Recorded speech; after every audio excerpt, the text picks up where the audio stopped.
Hello friends, good morning.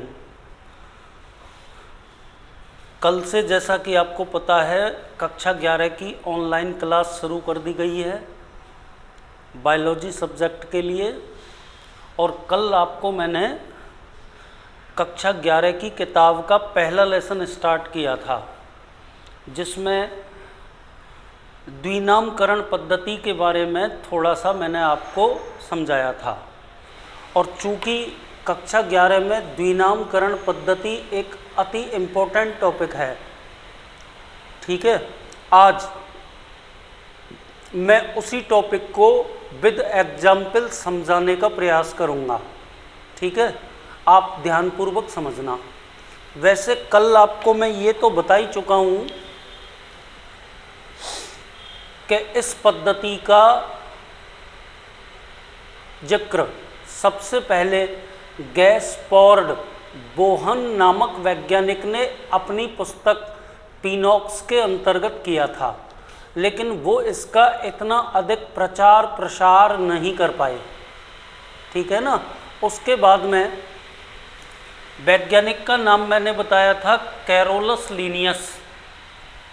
Carolus Linnaeus नामक वैज्ञानिक ने द्विनामकरण पद्धति का खूब अधिक प्रचार प्रसार किया, अतः उन्हीं को द्विनामकरण पद्धति का जनक या वर्गीकरण विज्ञान का जनक माना जाता है।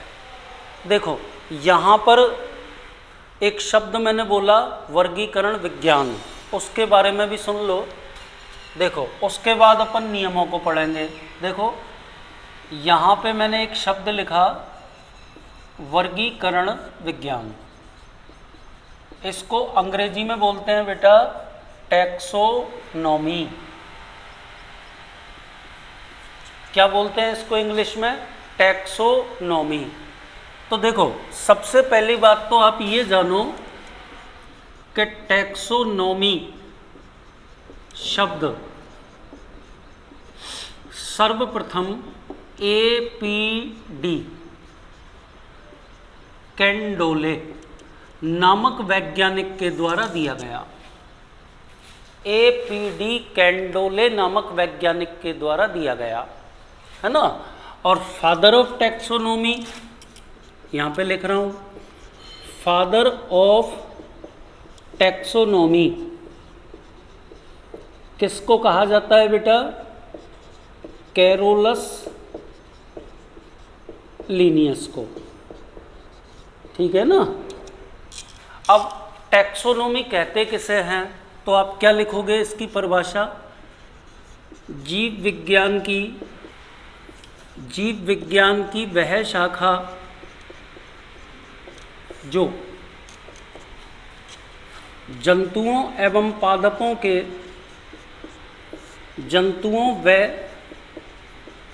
के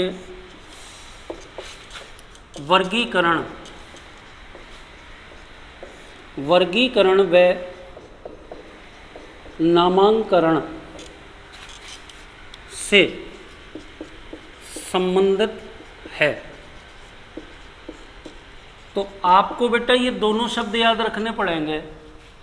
एक्चुअल में वर्गीकरण विज्ञान या टैक्सोनॉमी, सबसे पहली बात तो मैंने बताई कि टैक्सोनॉमी वर्ड सबसे पहले APD कैंडोले नामक वैज्ञानिक के द्वारा दिया गया। और बेटा कैरोलस लीनियस को फादर ऑफ टैक्सोनॉमी कहा जाता है। और उसके बाद मैंने आपके सामने टैक्सोनॉमी या वर्गीकरण विज्ञान की परिभाषा लिख दी। क्या परिभाषा लिखी है बेटा? मैंने लिखा है कि जीव विज्ञान की वह शाखा जिसमें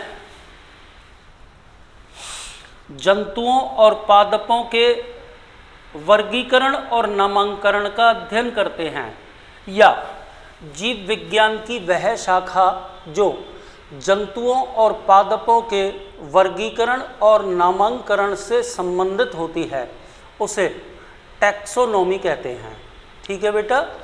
अब अपन द्विनामकरण पद्धति के कुछ नियम पढ़ेंगे।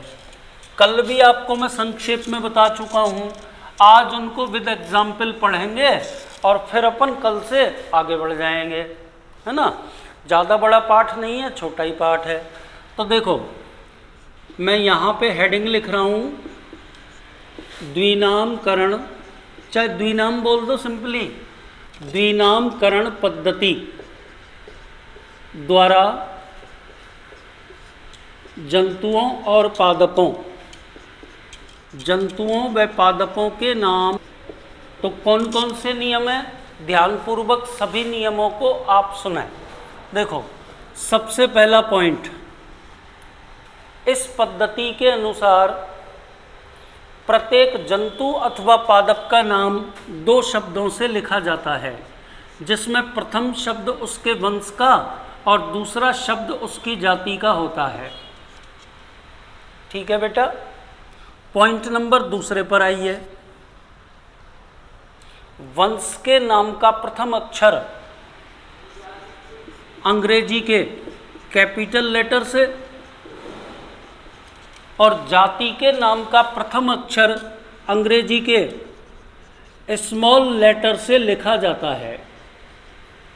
अब यहाँ आपको मैं एक एग्जाम्पल समझा रहा हूँ, आप ही का जाना हुआ उदाहरण, जैसे कि अपन मटर को पाइसम सैटाइवम बोलते हैं, तो कैसे लिखेंगे बेटा उसको, पाइसम, ठीक है, सैटाइवम, इनके बीच में चलो थोड़ा सा गैप भी रखना है, पाइसम, ठीक है। तो अब आप गौर कर सकते हैं, पहले और दूसरे दोनों नियम खत्म हो गए। देखो बेटा, मटर में ये इसके वंश का नाम है, ये इसकी जाति का नाम है। वंश के नाम का प्रथम अक्षर अंग्रेजी के कैपिटल लेटर से है और जाति के नाम का प्रथम अक्षर अंग्रेजी के स्मॉल लेटर से है, यानी कि रनिंग लेटर से है। बैठ गई आपके समझ में। और एग्जाम्पल देख लीजिए, मनुष्य का जूलॉजिकल नेम क्या होता है, होमो सैपियंस, ये होता है। तो ये इसका नाम हो गया बेटा, वंश हो गया होमो और जाति हो गई सैपियंस। होमो का आपने एच बड़ा बना दिया और बेटा जाति का एस आपने छोटा लिख दिया। दो पॉइंट आपने पढ़ लिए। कौन कौन से 2 पॉइंट पढ़ लिए बेटा, एक तो आपने ये पढ़ लिया कि इस पद्धति के अनुसार प्रत्येक जंतु अथवा पादप का नाम 2 शब्दों से लिखा जाता है, जिसमें प्रथम शब्द उसके वंश का और दूसरा शब्द उसकी जाति का। वंश के नाम का प्रथम अक्षर अंग्रेजी के कैपिटल लेटर से और जाति के नाम का प्रथम अक्षर अंग्रेजी के स्मॉल लेटर से। अब तीसरे पॉइंट पर आते हैं बेटा, कि कई बार जंतु अथवा पादपों के नाम में 2 के स्थान पर 3 शब्द होते हैं बेटा, ठीक है ना। तो बेटा तीसरा जो शब्द है, तीसरे वाला जो शब्द है, तीसरे वाला जो शब्द है वो अंग्रेजी के कैपिटल लेटर से लिखा है या स्मॉल लेटर से लिखा है, ठीक है ना। ये डिपेंड करेगा कि वो आखिर है क्या। जैसे मान लीजिए, ध्यान से सुनना, एक साथ 2 पॉइंट खत्म हो जाएंगे। देखिए, एक बात तो इसमें मैं लिख रहा हूं, ब्रैसिका कैम्पेस्ट्रिस, ये नाम लिख दिया, है ना। तो ये तो वंश का नाम हो गया, ये जाति का नाम हो गया, और अब तीसरा शब्द में ये लिख रहा हूँ, ठीक है। और ये बेटा अपन ने सरसों का नाम लिख दिया, ठीक है। हाँ तो बेटा मैं बता रहा था आपको कि आपके सामने बोर्ड पर जो मैंने नाम लिखा है ब्रैसिका कैम्पेस्ट्रिस, है ना, ये सरसों का वानस्पतिक नाम है बेटा, ठीक है। तो देखो, ब्रैसिका शब्द तो उसके वंश का हो गया, कैम्पेस्ट्रिस शब्द उसकी जाति का हो गया। लिखते समय मैंने एक चीज़ को गौर किया है, ब्रेसिका का बी मैंने बड़ा बनाया है ना, और कैम्पेस्ट्रिस का सी मैंने छोटा बनाया है। अब आप ध्यान से सुनें कि यदि किसी जंतु अथवा पादप के नाम में वंश और जाति के बाद कोई तीसरा शब्द भी लिखा हुआ है, जैसे कि आपके सामने लिखा हुआ है ना, और गौर करना, यदि तीसरे शब्द का पहला अक्षर कैपिटल है यानी कि बड़ा अक्षर लिखा हुआ है, बैठ रही है आपके समझ में, तो आप ये माने बेटा ये जो तीसरा शब्द है ये वैज्ञानिक का नाम है। ठीक है, तो इसका मतलब ये हुआ कि जो लिन शब्द लिखा है ना बोर्ड पे, उस शब्द का मतलब है लीनियस। तो इसका क्या मतलब हुआ कि लीनियस नामक वैज्ञानिक ने सरसों के ऊपर बहुत अधिक काम किया था। गौर करना, यदि तीसरे शब्द का प्रथम अक्षर कैपिटल लेटर से लिखा है, ठीक है, तो बेटा ये ना वैज्ञानिक का नाम होगा। पर यहीं पर आप गौर कर लें, जैसे कि मैंने एक और नाम आपके सामने लिख दिया, ब्रेसिका ओलेरेशिया और बोट्राइटिस। अब देखो आप इस नीचे वाले, ये पॉइंट नंबर 4 है बेटा, ठीक है, तो अब गौर करो, देखो इसमें भी मैंने कितने शब्द लिखे हैं, 3 लिखे हैं। क्या आप मुझे बता सकते हैं कि इन 3 शब्द और इन 3 शब्दों में क्या अंतर है? केवल एक छोटा सा अंतर है ना। इसमें भी बेटा ये आगे वाला शब्द वंश को रिप्रेजेंट कर रहा है और वंश के नाम का प्रथम अक्षर भी मैंने कैपिटल बनाया है, और बेटा दूसरा जो शब्द है वो भी जाति को इंडिकेट कर रहा है, और बेटा जाति के नाम का प्रथम अक्षर मैंने स्मॉल बनाया है। लेकिन अब आप गौर करो तीसरे शब्द को, यहाँ पर तीसरा शब्द लिखा हुआ है पर यह वैज्ञानिक का नाम नहीं है, क्योंकि यदि वैज्ञानिक का नाम होता तो इसे मैं कौन से अक्षर से लिखता? कैपिटल लेटर से, लेकिन ये मैंने स्मॉल लेटर से लिखा है। तो गौर करें नियम नंबर 4 कि किसी जंतु अथवा पादप का नाम लिखते समय यदि 2 के स्थान पर 3 शब्द हैं तो प्रथम शब्द उसके वंश का, दूसरा शब्द उसकी जाति का, और तीसरा शब्द यदि अंग्रेजी के स्मॉल लेटर से लिखा है तो बेटा वो वैज्ञानिक का नाम नहीं बल्कि उसकी उपजाति अथवा किस्म का नाम होगा। जैसे आपके सामने जो नाम मैंने लिखा है बेटा, ये गोभी का नाम है, और कल की क्लास में आपको मैं बता भी चुका हूँ कि गोभी की 3 वैरायटीज होती हैं। आपको तो मैं 4 बताऊंगा जब वो पाठ आएगा, ठीक है। उसमें से एक वैरायटी फूल गोभी को मैंने आपके सामने लिख दिया। देखो यदि आपसे सिंपली गोभी का नाम पूछें तो आप ये और ये लिख दें, लेकिन यदि आपसे फूल गोभी का नाम पूछा जाए तो आपको ब्रेसिका ओलेरेशिया के साथ साथ बोट्राइटिस भी लिखना पड़ेगा। 4 नियम हो गए बेटा। नियम नंबर 5 पे आ जाओ। 5वां नियम क्या है? 5वां नियम ये है बेटा कि जंतुओं अथवा पादपों के नाम लैटिन भाषा में होने चाहिए। यदि वो संसार की किसी अन्य भाषा में दिए गए हैं तो उनको ना लैटिनीकृत किया जाना चाहिए। बैठ गया आपके समझ में? ये शब्द मैंने यहाँ पे बोर्ड पे लिख दिया, लैटिनीकृत, है ना। एक बार 6 नियमों को हो जाने दो, फिर सारे नियमों को एक बार तेजी से फटाफट बोल दूंगा। उसके बाद आगे चलिए लास्ट नियम पे। और बेटा लास्ट नियम क्या है कि यदि द्विनाम पद्धति के द्वारा दिए गए नामों को हाथ से लिखा जाता है तो बेटा हाथ से लिखने पर दोनों नामों के मीन्स वंश और जाति के नामों के नीचे अंडरलाइन की जाती है। ये जितने भी नाम लिखे हैं ना मैंने सब हाथ से लिखे हैं। तो प्रॉपर तरीका तो ये है कि इनके नीचे मैं यूं ना अंडरलाइन करूं ताकि ये नाम आपको दूर से ही दिखे। और एक बात इसमें और जोड़नी है, यदि ये नाम प्रेस से छापे गए हैं तो आप ना इटैलिक्स का उपयोग करेंगे। क्या होता है इटैलिक्स बेटा? टेढ़ी लिपि। टेढ़ी लिपि कैसे लिखेंगे? ऐसे लिखेंगे, देख लो, टेढ़ा कर दो अक्षरों को थोड़ा। पाइसम, ये तो वंश लिख दिया। सेटाइवम, ये हो गया बेटा। तो ये द्विनामकरण पद्धति के द्वारा जंतुओं अथवा पादपों के नाम लिखने के नियम हो गए। ठीक है, एक बार सारे नियमों को मैं आपके सामने दोबारा से कह रहा हूं, ध्यानपूर्वक सुनना।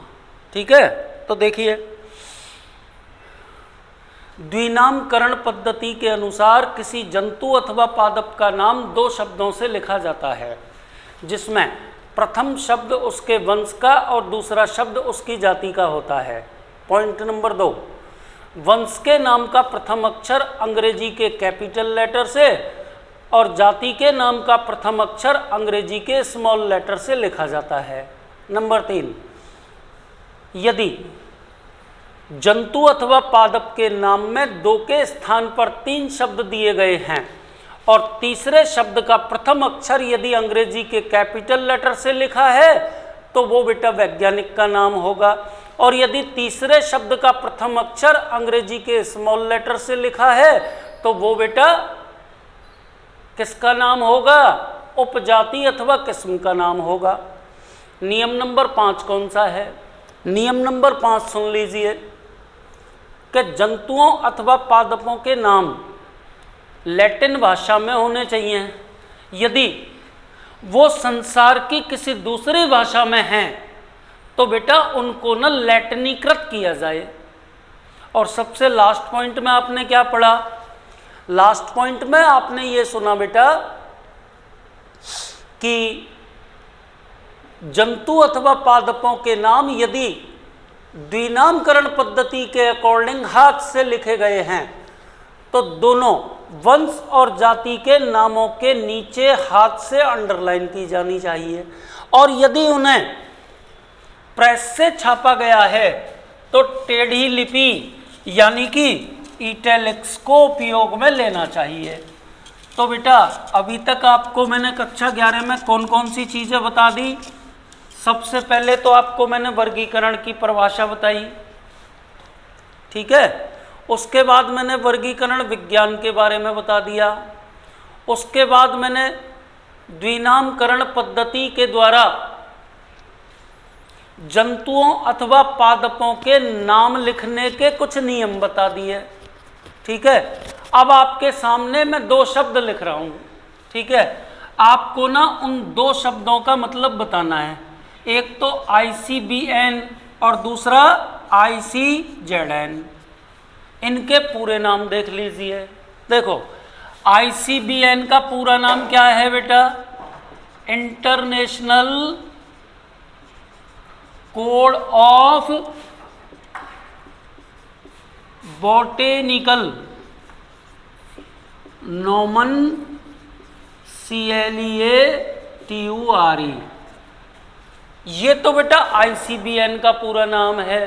पढ़ के देखो, मैं पढ़ रहा हूँ, international code of botanical nomenclature. Actual में ये बेटा एक संस्था है और इस संस्था के द्वारा पादपों का नामांकन किया जाता है, ठीक है बेटा। इसी प्रकार नीचे वाली अपन ने B के जगह पे Z लिख रखा है, तो इसका पूरा नाम क्या हो जाएगा? International code of zoological nomenclature. तो बेटा ये भी जंतुओं के नामांकन और वर्गीकरण से संबंधित एक संस्था है, ठीक है ना। तो आज के लिए केवल इतना ही काफ़ी। कल आपको इसी टॉपिक के अंदर मैं टैक्सॉन्स के बारे में पढ़ाऊंगा, ठीक है।